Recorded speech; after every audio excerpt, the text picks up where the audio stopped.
धार जिले के धर्मपुरी तहसील अंतर्गत के बलवाड़ा, मोरगड़ी, लसन गांव सहित आदि गांवों के किसान इन दिनों संकट के दौर से गुजर रहे हैं। गत दिनों प्रदेश भर में हुई खासी बारिश ने कई समस्याएं खड़ी कर दी है। खासी बारिश व बांधों के गेट खोलने के बाद नर्मदा नदी का जल स्तर बढ़ने से पानी खेतों में भर गया, जिसके कारण खेतों में लहलहाती फसलें खराब होकर सड़ गई है।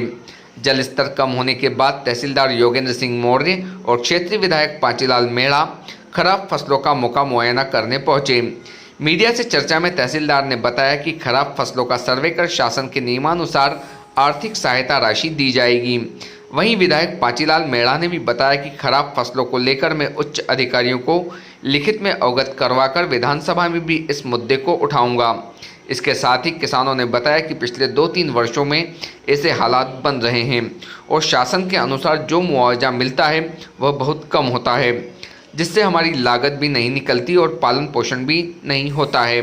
इसके लिए उन्होंने शासन प्रशासन से स्थायी निराकरण करने की मांग की गई। धर्मपुरी से कमलेश भंवरे की रिपोर्ट। धन सिंह चौधरी बलवाड़ा।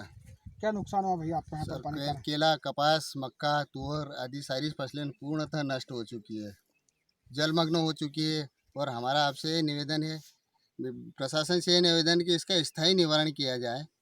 और हर विगत 3-4 वर्षों से ये कंटिन्यूस चला आ रहा है कि हमारी सारी फसल पूर्ण नष्ट हो चुकी है और हमारे बच्चों को पालन पोषण करने के लिए हमारे पास कोई आधार नहीं बचता है।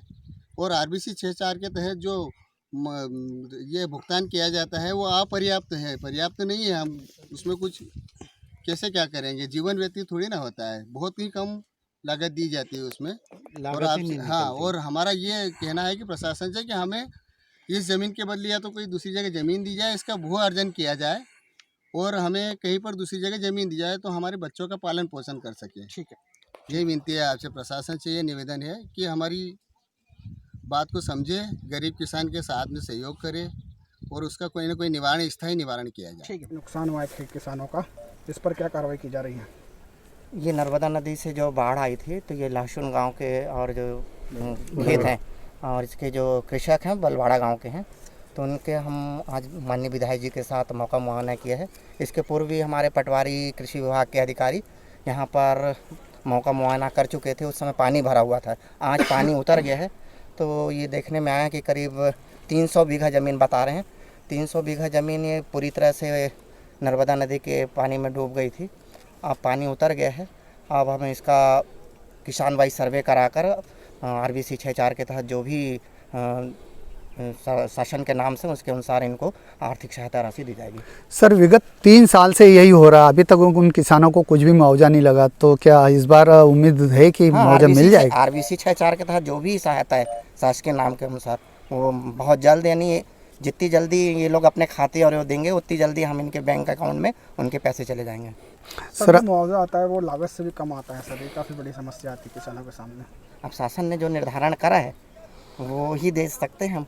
सर, इनको NVDA में क्यों नहीं लिया जाता डूब प्रभावित क्षेत्र में? अभी NVDA वाले ही बताएंगे कि ये डूब क्षेत्र में आ रहा है कि बाढ़ क्षेत्र में आ रहा है। हम उनको प्रपोजल भेजेंगे, उनके द्वारा भी इसका सर्वे करके जो भी आने वाले समय में उसका निराकरण करने का प्रयास करेंगे। सर, नर्मदा पट्टी में एक और किसानों की समस्या है, जो जंगली सुअर उनकी फसलों को काफ़ी नुकसान कर चुके हैं और कई बार वो लोग ज्ञापन भी दे चुके हैं, लेकिन सही से उनका आकलन नहीं हो पा रहा है। मैंने पटवारी को भेजा था पिपलादा गढ़ी उस क्षेत्रों में, तो जो फॉरेस्ट के कर्मचारी गए थे उन्होंने बताया कि जंगली सुअर नहीं है, ये पालतू सुअरों के द्वारा नुकसान किया गया है।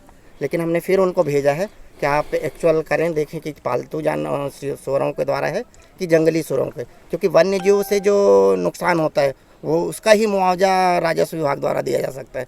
पालतू जानवर यदि किसी प्रकार का नुकसान करते हैं तो वो तो पालतू जानवर हैं, पालतू जानवर के रख रखाव की जिम्मेदारी संबंधित कृषक या पशुपालक की है, उसको रखना चाहिए।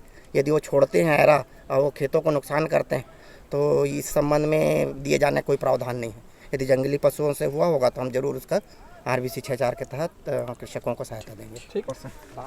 अभी जो नुकसान हुआ है नर्मदा जी के बैकवाटर से, सरदार सरोवर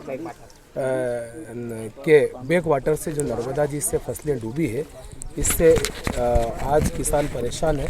और आज हमने सरकारी अमले को, रेवेन्यू के पूरे डिपार्टमेंट को बुलवाया। तहसीलदार साहब के साथ में पटवारी जी, गिरधावर जी सब आए और सभी किसानों की फसलों को देखा है और जो फसलें खराब हुई है उसके लिए कलेक्टर साहब को लिखित में हम पूरा प्रकरण बना के दे रहे हैं।